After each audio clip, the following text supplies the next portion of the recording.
നമസ്കാരം, കൊട്ടാരക്കര മീഡിയയിലേക്ക് സ്വാഗതം. ഇറാനെതിരെ ഇസ്രായേൽ മിസൈൽ ആക്രമണം നടത്തിയതായി റിപ്പോർട്ട്. ഡ്രോൺ മിസൈൽ ആക്രമണം നടത്തിയതിന് തിരിച്ചടിയായി ഇറാനെതിരെ ഇസ്രായേൽ മിസൈൽ ആക്രമണം നടത്തിയതായി റിപ്പോർട്ട്. ഒരു US ഉദ്യോഗസ്ഥനെ ഉദ്ധരിച്ചുകൊണ്ട് ABC ന്യൂസാണ് വാർത്ത റിപ്പോർട്ട് ചെയ്തത്.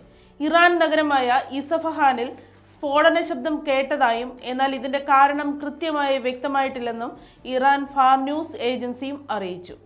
നദാൻസ് ആണവ കേന്ദ്രമടക്കം സ്ഥിതി ചെയ്യുന്ന ഇറാന്റെ നിർണായക പ്രദേശമാണ് ഇസ്ഫഹാൻസ് പ്രവിശ്യ.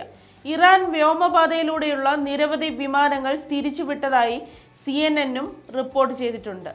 ഏപ്രിൽ 1 സിറിയൻ തലസ്ഥാനമായ ഡമാസ്കസിലെ ഇറാൻ നയതന്ത്ര കാര്യാലയത്തിൽ ഇസ്രായേൽ നടത്തിയ ആക്രമണമാണ് സംഘർഷങ്ങൾക്ക് ആധാരമായത്.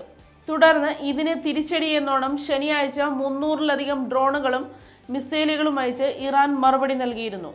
മിസൈൽ ആക്രമണം നടന്നതായി വിവിധ മാധ്യമങ്ങൾ റിപ്പോർട്ട് ചെയ്തെങ്കിലും ഇത് ഇറാൻ സ്ഥിരീകരിച്ചിട്ടില്ല.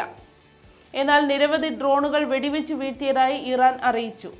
ആക്രമണ വാർത്തയെ തുടർന്ന് ടെഹ്റാൻ ഇമാം കൊമൈനി അന്താരാഷ്ട്ര വിമാനത്താവളം അടച്ചു.